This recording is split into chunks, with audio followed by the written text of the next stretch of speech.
Hello students, हमारा आज का टॉपिक है रिप्रोडक्शन इन सिलेजिनेला।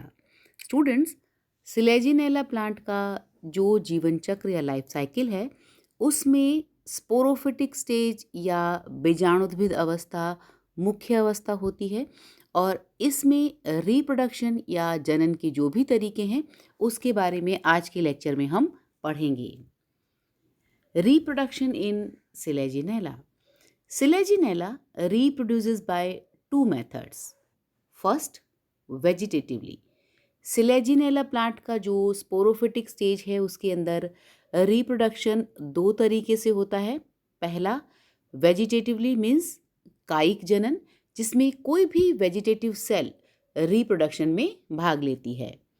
सेकंड है bye formation of spores means बीजाणुओं के द्वारा सिलेजिनेला में रिप्रोडक्शन या जनन किस तरीके से होता है।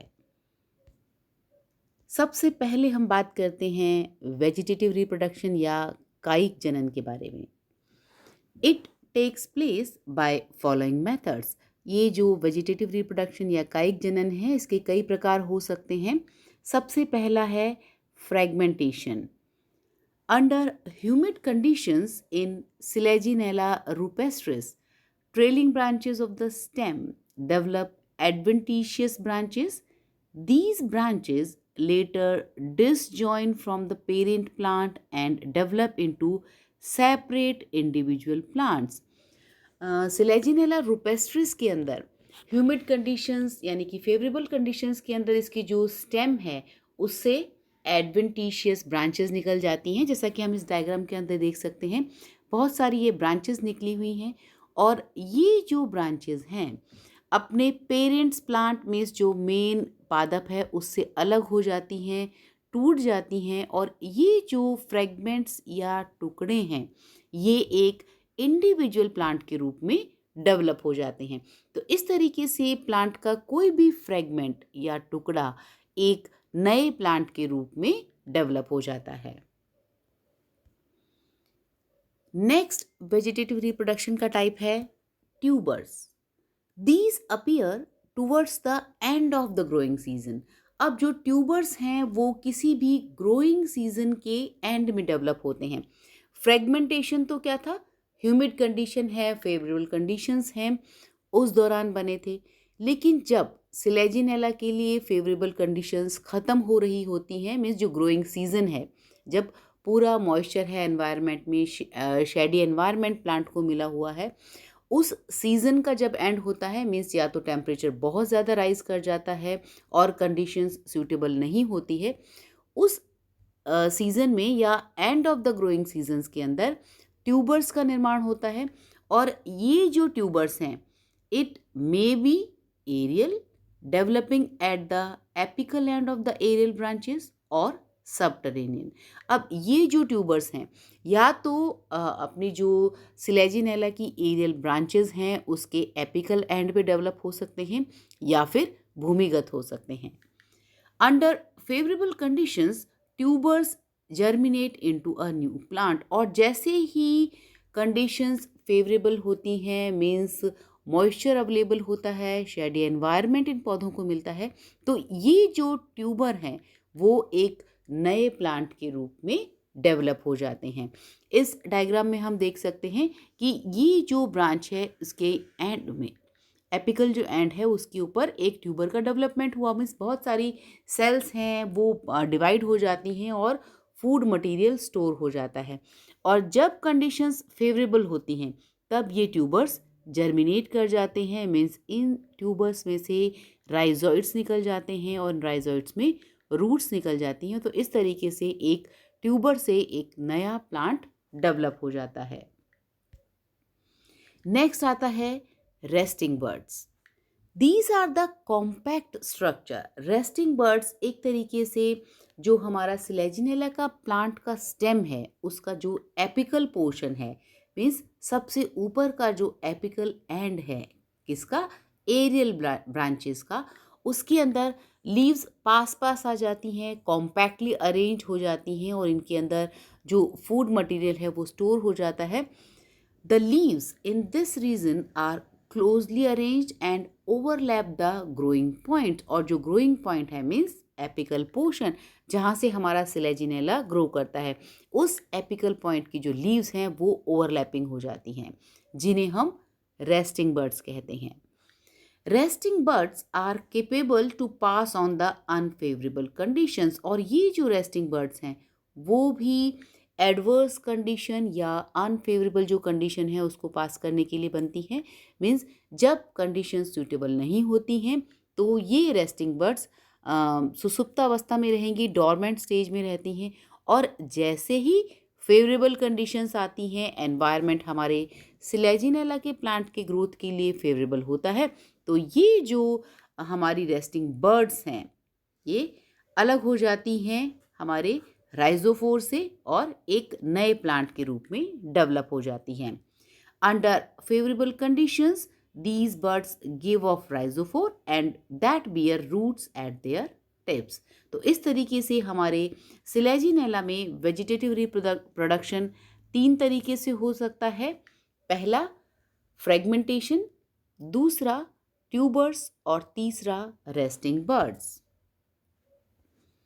सिलेजिनेला के स्पोरोफिटिक या बीजाणुद्भिद अवस्था में रिप्रोडक्शन के जो सबसे इम्पॉर्टेंट टाइप है या जिस तरीके से उनमें रिप्रोडक्शन होता है that is reproduction by spores, spore producing organs. Selaginella is a sporophytic plant and reproduces by spores. Sporophytic plant है मीन्स इसके अंदर जो क्रोमोसोम्स हैं वो डिप्लॉयड नंबर ऑफ क्रोमोसोम्स पाए जाते हैं, और यहाँ पर रिप्रोडक्शन स्पोर्स के द्वारा होता है, और ये जो स्पोर्स हैं वो मेयोटिक डिवीजन या अर्धसूत्री विभाजन के फलस्वरूप बनते हैं, जिससे कि नया गैमेटोफाइट डेवलप होगा। The plants are heterosporous. जो हमारा सिलेजिनेला का प्लांट है उसमें 2 अलग अलग तरीके के स्पोर्स बनते हैं, इसीलिए इसे हम हेट्रोस्पोरस या विषम बीजाणु प्लांट कहते हैं। It produces 2 different types of spores, megaspore and microspores. इसके अंदर गुरु बीजाणु और लघु बीजाणु दोनों तरीके के बीजाणु बनते हैं। These spores are produced in megasporangia and microsporangia respectively।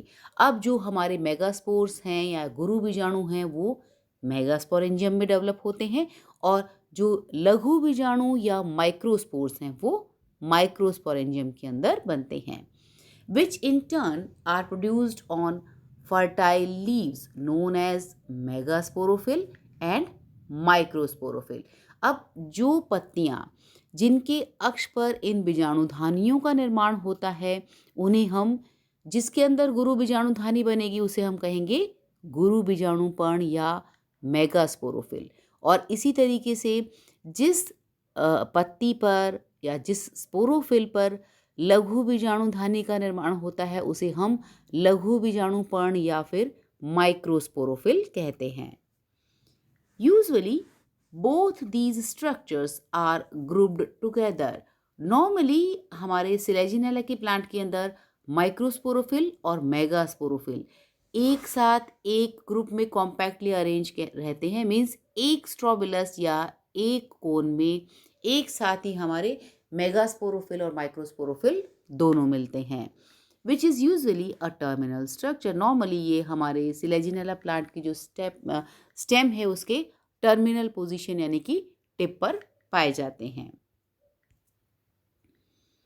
अब हम बात करते हैं स्ट्रोबिलस या कोन के बारे में। It is a reproductive structure formed by the aggregation of ligulate sporophyls at the apex of branches of stem।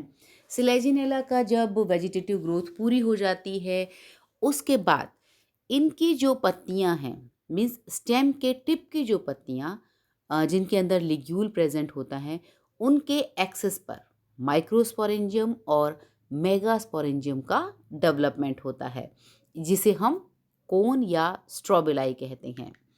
The length of the strobilus varies from 1/4 inch means 1/4 inch या फिर 2 से 3 इंच की लंबी हो सकती है। मीन्स काफ़ी very करता है कोन का नंबर कि या तो ये 1/4 इंच से लेकर के 2-3 इंच तक बड़ा हो सकता है।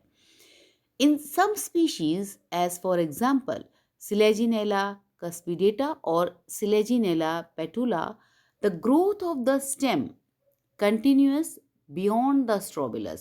ये एक बहुत ही स्पेशल कैरेक्टरिस्टिक फीचर है हमारे सिलेजिनेला की इन स्पीशीज़ का कि इनके अंदर एक बार जब स्ट्रोबिलस या कोन का निर्माण हो जाता है उसके बाद भी वेजिटेटिव ग्रोथ कंटिन्यू रहती है। Means growth of the stem continues. Otherwise क्या होता है, जिस भी स्टेम के टिप पर हमारा कोन का निर्माण होता है तो वहाँ पे स्टेम की ग्रोथ रुक जाती है, लेकिन यहाँ पर ऐसा नहीं है। इसमें स्टेम की ग्रोथ कंटिन्यू रहेगी। In such condition is called selago condition. इस कंडीशन को हम सिलेगो कंडीशन कहते हैं। इसके अंदर जो फर्टाइल पार्ट है और वेजिटेटिव पार्ट है दोनों ऑल्टरनेट करते हैं। मीन्स थोड़ा पार्ट वेजिटेटिव होगा, थोड़ा फर्टाइल। मीन्स यहाँ पर स्पोरोफिल्स बनेंगे जिसके अंदर स्पोरेंजिया प्रेजेंट होंगे और फिर दोबारा उसी स्टेम में ऊपर की तरफ वेजिटेटिव पार्ट मौजूद होगा। तो इस तरीके का जो कंडीशन है उसे हम सिलेगो कंडीशन कहते हैं। ये डायग्राम में हम क्लियरली देख सकते हैं कि नॉर्मली कोई भी जब सिलेजिनेला के प्लांट में रिप्रोडक्शन स्टार्ट होता है तो इसके टिप पर इस तरीके से स्ट्रोबिलस या कोन बन जाते हैं। जो स्पोरोफिल है जिसके अंदर मेगास्पोरेंजियम बनता है उसे हम मेगास्पोरोफिल कहते हैं। जिसके अंदर माइक्रोस्पोरेंजियम बनता है उस बीजाणु पर्ण को हम माइक्रोस्पोरोफिल कहते हैं। कुछ स्पीशीज़ में हमारे सिलेजिनेला में ये देखिए मेन एक्सिस में वेजिटेटिव पार्ट है, मीन्स नॉर्मल पत्तियां हैं। फिर हमारा स्ट्रोबुलर रीजन यानी कि यहाँ पर हमारा रिप्रोडक्टिव पार्ट है जिसके अंदर स्पोरोफिल्स में ये हमारे स्पोरेंजियम का निर्माण हुआ है और ऊपर फिर से हमारे न्यू वेजिटेटिव पार्ट है। तो ये वेजिटेटिव पार्ट और हमारा जो रिप्रोडक्टिव पार्ट है वो ऑल्टरनेट करते हैं। तो इस तरीके से हमारे सिलेजिनेला में जो स्ट्रोबिला या कोन है किसी किसी स्पीशीज़ में तो टिप पर मौजूद होगा और किसी स्पीशीज़ में ये जो हमारे वेजिटेटिव और रिप्रोडक्टिव पार्ट हैं वो ऑल्टरनेट करते हैं।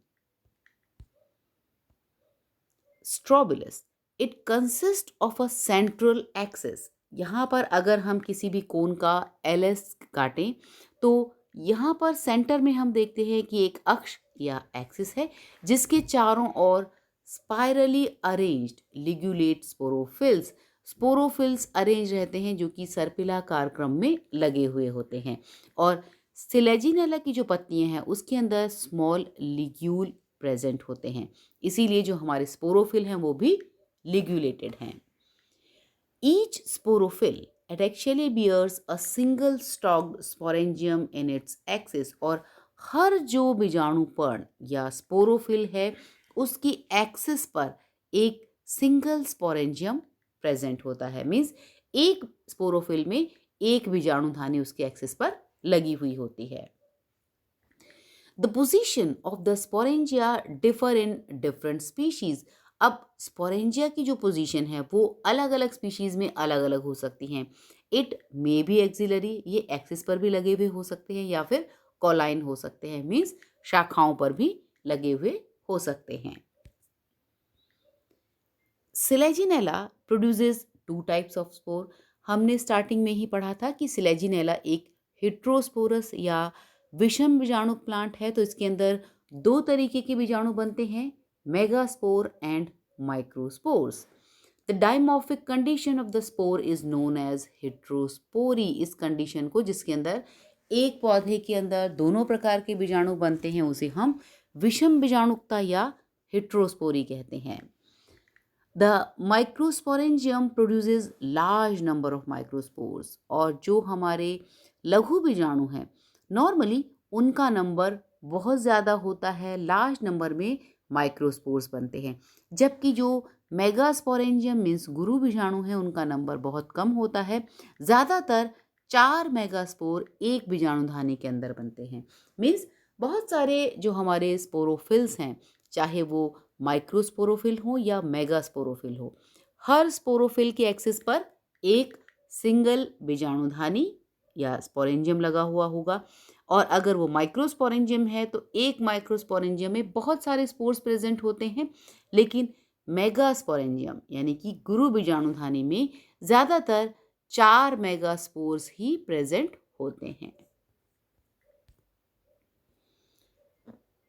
Strobili are usually bisporangiate, but the arrangement of microsporophylls and megasporophylls differ in different species.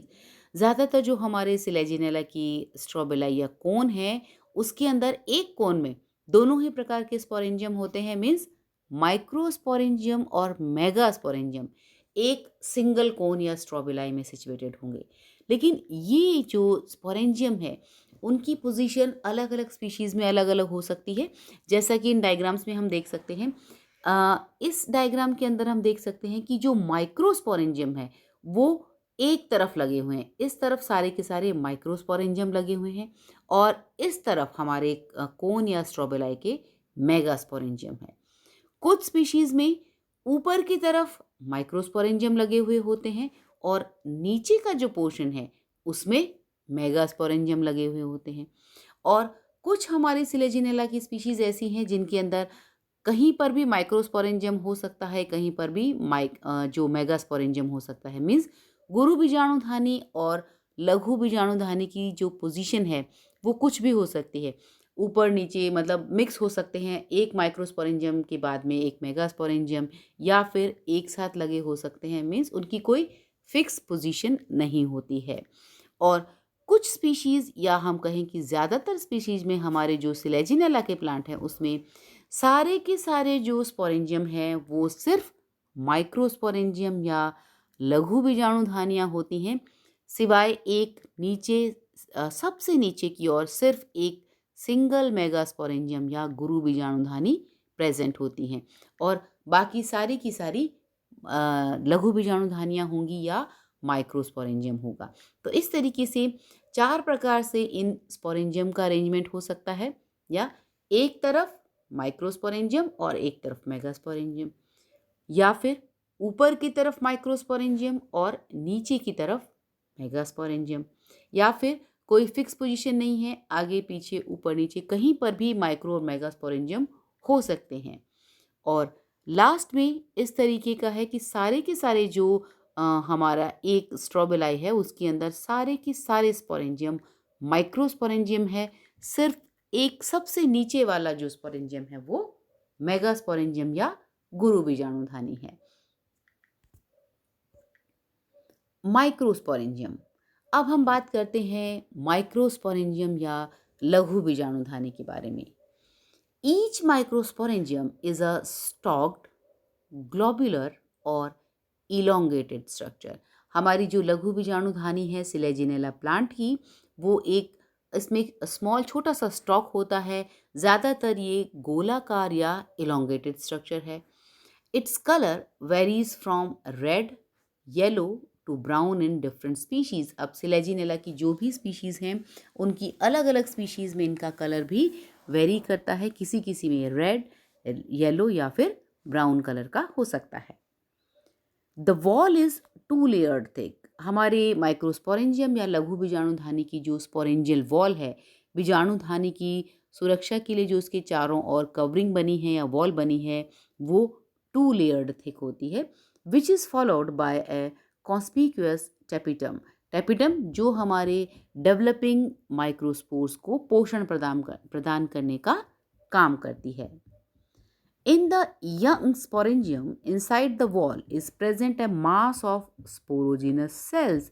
अब सबसे बाहर की तरफ तो 2 परतीय हमारी वॉल लेयर्स हो गई, इसके अंदर की तरफ टेपिटम जो पोषण या न्यूट्रिशन प्रदान करने का काम करेंगी, और सबसे बीच में स्पोरोजिनस टिश्यू है जिनसे स्पोर्स बनते हैं, which in due course of development separate into microspore mother sales. और जैसे ही स्पोरोजिनस जो सेल्स हैं उनमें माइटोटिक डिवीजन या समसूत्री विभाजन कंप्लीट हो जाते हैं, उसके बाद हर जो इंडिविजुअल सेल है उसे हम माइक्रोस्पोर मदर सेल या बीजाणु मात्र कोशिका कहते हैं। And later on by meiotic division. और जो प्रत्येक बीजाणु मात्र कोशिका या माइक्रोस्पोर मदर सेल है उसके अंदर मियोटिक डिवीजन होंगे, मीन्स अर्धसूत्रीय विभाजन होता है, which produce numerous haploid टेट्राड्स of microspore. और जिसकी फलस्वरूप हमारे पास बहुत सारे हैप्लॉइड टेट्राड्स बन जाते हैं, मीन्स बीजाणु चतुष्क बन जाते हैं जिसके अंदर n number of chromosomes present है, क्योंकि ये मियोटिक डिवीजन के परिणाम स्वरूप बनते हैं। तो हमारा जो माइक्रोस्पोर है वो छोटा सा स्टॉक है, ग्लोबुलर स्ट्रक्चर है, जिसके अंदर जो वॉल है वो 2 लेयर्ड थिक है, सबसे अंदर की वॉल टेपिटम, और उसके अंदर स्पोरोजिनस टिश्यू है जहाँ पर सिंगल जो हमारे बीजाणुओं का निर्माण होता है जो मियोटिक डिवीजन के बाद हैप्लॉइड हो जाते हैं। द माइक्रोस्पोर, अब जो सिंगल हमारा माइक्रोस्पोर है eight maturity separate from each other. अब जो बीजाणु चतुष्क या फिर स्पोर टेट्राड था वो मेच्योरिटी के बाद अलग अलग स्पोर एक दूसरे से अलग हो जाते हैं। At maturity, the tapetal cells as well as the inner wall of the microsporangium disorganizes.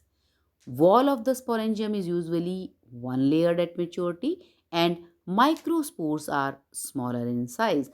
अगर हम एक मेच्योर बीजाणुधानी की बात करें हमारे माइक्रोस्पोरेंजियम या लघु बीजाणुधानी की, तो उसके अंदर सबसे बाहर की ओर एक single layered sporangial wall present होती है, और जो टेपिटम और बाकी की जो वॉल्स हैं वो डिसऑर्गेनाइज हो जाती हैं किसके अंदर, हमारे मेच्योर माइक्रोस्पोरेंजियम के अंदर, और अंदर बहुत सारे माइक्रोस्पोर्स मौजूद होते हैं। अब हम बात करते हैं मेगास्पोरेंजियम या गुरु बीजाणुधानी के स्ट्रक्चर के बारे में। Each megasporangium is also a stocked but lobed structure. हमारा जो माइक्रोस्पोरेंजियम था वो ग्लोबुलर या फिर ओवल शेप का गोलाकार या इलोंगेटेड स्ट्रक्चर वाला था, लेकिन जो मेगास्पोरेंजियम है वो लोब्ड है। देखिए इस तरीके से इसके अंदर लोब्स बने हुए हैं, जबकि जो माइक्रोस्पोरेंजियम था वो इस तरीके से एक इलोंगेटेड स्ट्रक्चर था। यहाँ पर भी एक बहुत छोटा सा स्टॉक मौजूद है। Its colour varies from whitish yellow to red, ये भी अलग अलग स्पीशीज में अलग अलग कलर का हो सकता है। It's wall is also 2 layered, इसकी जो बाहर की वॉल है स्पोरेंजियल वॉल है वो भी 2 लेयर्ड होती है, and followed by a single layered tapetum. तो माइक्रोस्पोरेंजियम की तरह हमारे मेगास्पोरेंजियम के अंदर भी 2 लेयर्ड वॉल प्रेजेंट है, स्पोरेंजियल वॉल, और उसके अंदर सबसे अंदर की ओर टेपिटम की लेयर है जो कि हमारे ग्रोइंग या डेवलपिंग मेगास्पोर्स को पोषण या न्यूट्रिशन प्रदान करती है। In the young sporangium, inside the wall is present a mass of sporogenous cells, which in due course of development separate into megaspore mother cells. Microspore mother sales की तरह ही हमारे यहाँ पर भी जो अंदर स्पोरोजिनस टिश्यू है उससे मेगास्पोर मदर सेल्स का निर्माण होता है। मीन्स जब माइटोटिक डिवीजन या समसूत्री विभाजन कंप्लीट हो जाते हैं तो इन समसूत्री विभाजन के फलस्वरूप जो भी कोशिकाएं बनती हैं उसे हम मेगास्पोर मदर सेल या गुरु बीजाणु मात्र कोशिका कहते हैं। All the megaspore mother cells except one degenerates. हमारे माइक्रोस्पोरेंजियम से अगर हम कंपैरिजन करें तो वहाँ पर सारी की सारी जो भी माइक्रोस्पोर मदर सेल्स थी वो हमारे माइक्रोस्पोर या लघु बीजाणुओं के अंदर डेवलप हो जाती है, लेकिन यहाँ पर ऐसा नहीं है। यहाँ पे जो मेगास्पोर मदर सेल्स हैं सारी की सारी मेगास्पोर मदर सेल्स डीजनरेट हो जाती हैं सिवाय एक के।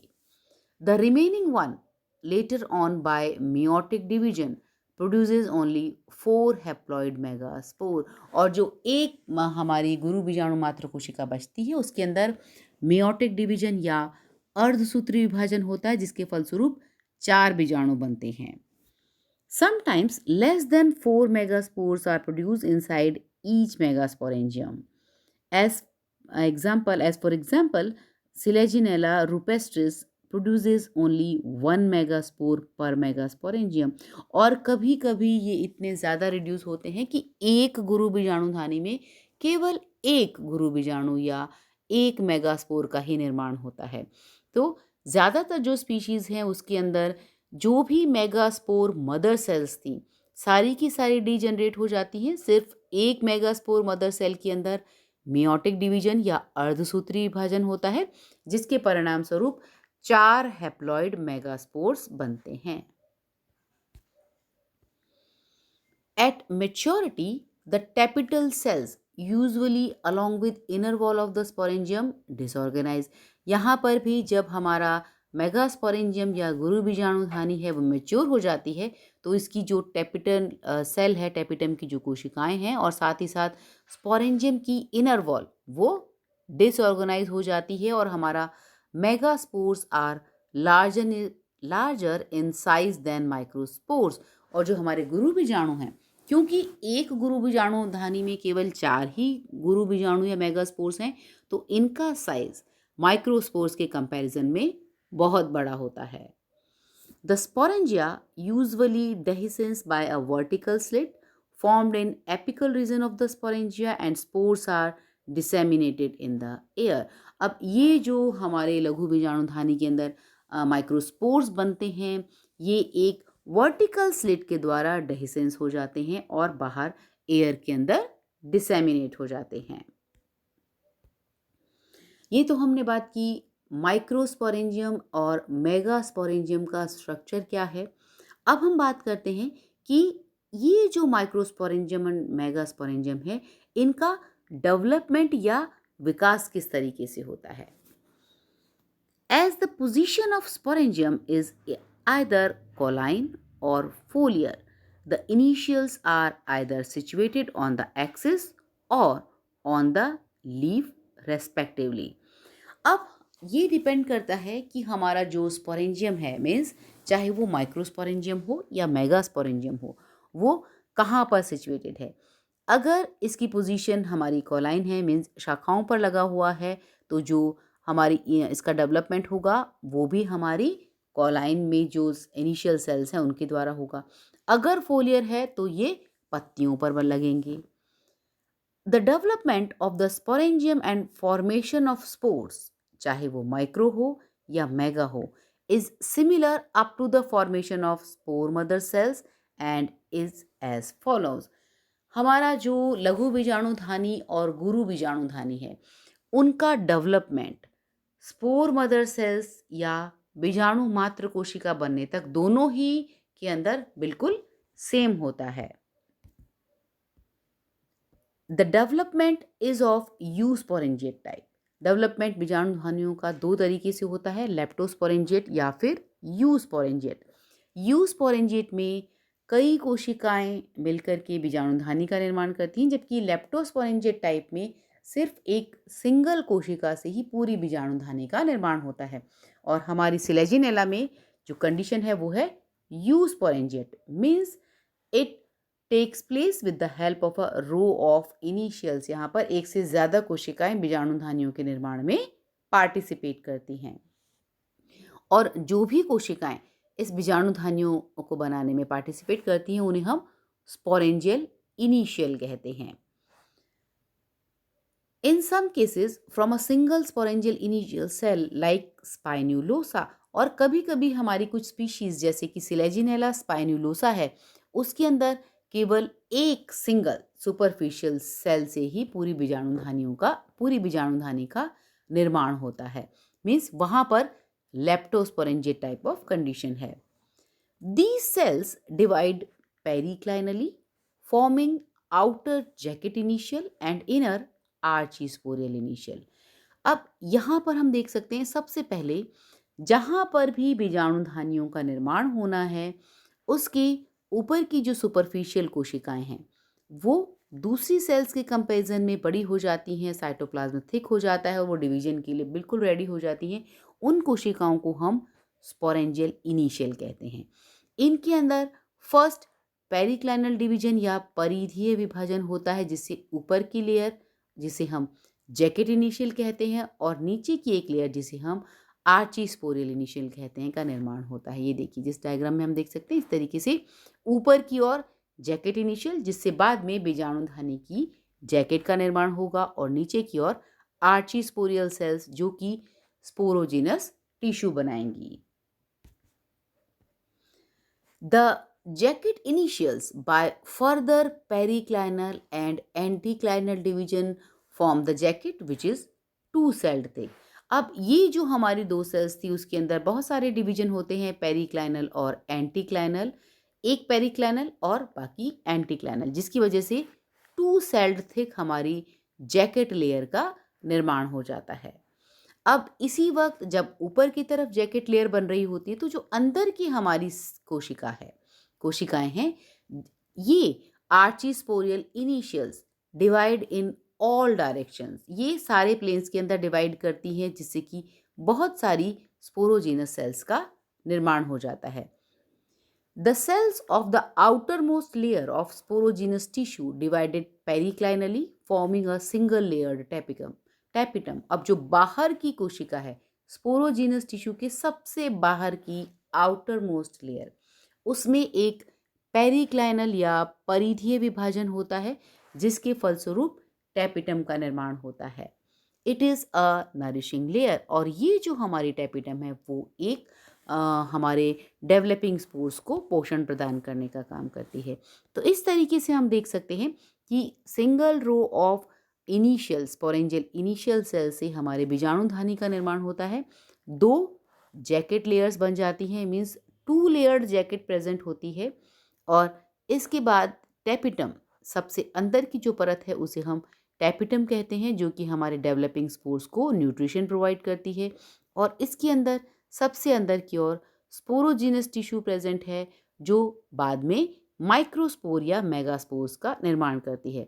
तो यहाँ तक का जो डेवलपमेंट का स्टेज था वो हमारे गुरु बीजाणुधानी हो चाहे लघु बीजाणुधानी, दोनों के अंदर सेम होता है। Tissue at the base of sporangium divides to form the sporangial stalk, और जो बेस पर हमारे टिश्यू होता है उसके अंदर स्पोरेंजियल स्टॉक का निर्माण होता है, क्योंकि दोनों ही माइक्रोस्पोरेंजियम और मेगास्पोरेंजियम में एक स्मॉल स्टॉक प्रेजेंट होता है। The cells of sporogenous tissue in case of microsporangium finally gives rise to microspore mother cells, and in case of megasporangium gives rise to megaspore mother cells. अब ये जो हमारा sporogenous tissue है, जब इसके अंदर माइटोटिक डिवीजन या समसूत्री विभाजन कंप्लीट हो जाते हैं, तो अगर वो लघु बीजाणुधानी है तो उन कोशिकाओं को हम कहेंगे माइक्रोस्पोर मदर सेल, और अगर वो गुरु बीजाणुधानी बनने वाली है तो उसको हम मेगास्पोर मदर सेल्स कहेंगे। अब आगे का जो डेवलपमेंट है वो हमारे माइक्रोस्पोर और मेगास्पोर स्पोरेंजियम दोनों के अंदर अलग अलग होता है। In microsporangium all the microspore mother cells are functional, सारी की सारी जो लघु बीजाणु मात्र कोशिकाएं हैं वो फंक्शनल हैं, and each one divides reductionally, means meiotic division या अर्धसूत्री विभाजन के द्वारा 4 हैप्लॉइड माइक्रोस्पोर्स को डेवलप करती है। As a result of which a large number of tetrad of microspores are formed inside microsporangium, क्योंकि सारी की सारी जो हमारे बीजाणु मात्र कोशिकाएं हैं उन सभी से 4 स्पोर्स बनते हैं, इसीलिए लार्ज नंबर ऑफ माइक्रोस्पोर्स बनेंगे हमारे एक ही बीजाणुधानी के अंदर।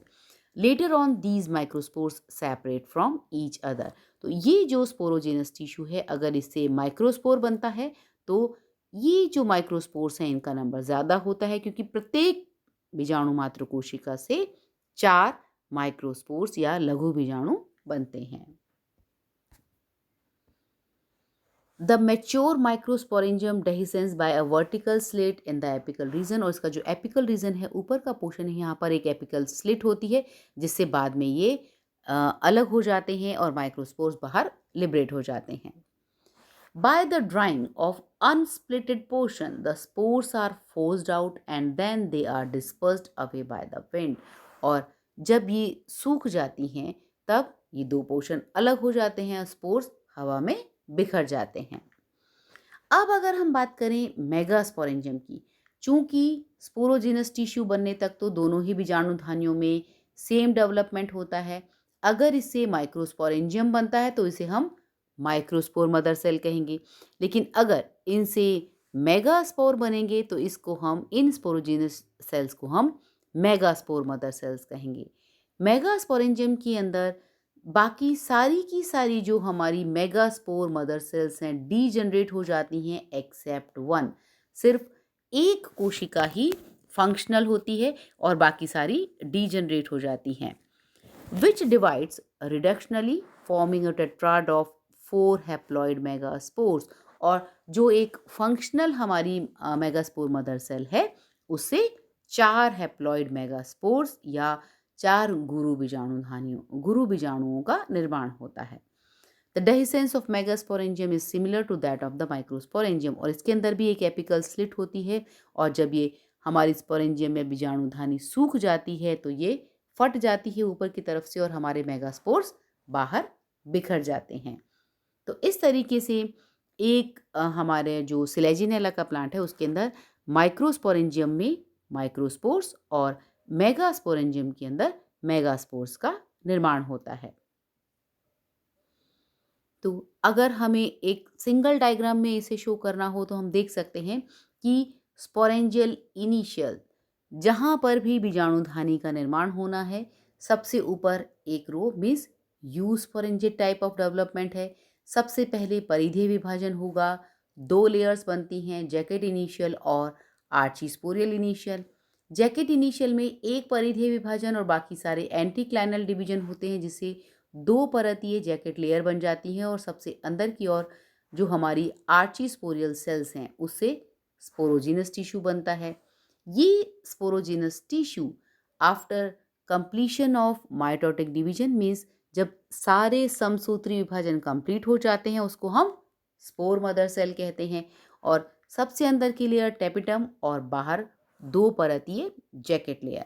अब अगर इससे माइक्रोस्पोर्स का निर्माण होता है तो इसे हम माइक्रोस्पोरेंजियम कहेंगे और अगर इससे मेगास्पोर का निर्माण हो जाए तो वो बीजाणुधारी हमारी मेगास्पोरेंजियम या गुरु बीजाणुधानी होगी। और माइक्रोस्पोरेंजियम में सारी की सारी जो स्पोरोजिनस सेल्स हैं हमारी मतलब मीन्स स्पोर मदर सेल्स वो सारी की सारी माइक्रोस्पोर्स का निर्माण करती हैं, इसीलिए बहुत सारे लघु बीजाणु बनते हैं। जबकि मेगास्पोरेंजियम में ऐसा नहीं होता है, हमारी सारी की सारी जो स्पोर मदर सेल्स हैं वो डीजनरेट हो जाती हैं एक्सेप्ट वन। केवल एक कोशिका ही फंक्शनल होती है जिससे कि 4 गुरु बीजाणु या फिर मेगास्पोर का डेवलपमेंट होता है। सो स्टूडेंट्स, आज हमने बात की सिलेजिनेला में स्पोरोफिटिक स्टेज में रिप्रोडक्शन किस किस तरीके से होता है। ये मेनली 2 तरीके से होता है, वेजिटेटिवली और बाय स्पोर्स। दोनों ही तरीके से हमने आज पढ़ा कि किस तरीके से वेजिटेटिव ग्रोथ होगी और स्पोर्स में स्पोर्स का या स्पोरेंजियम का डेवलपमेंट किस प्रकार से होता है और इनका स्ट्रक्चर क्या है। So this is all about today's lecture. Thank you.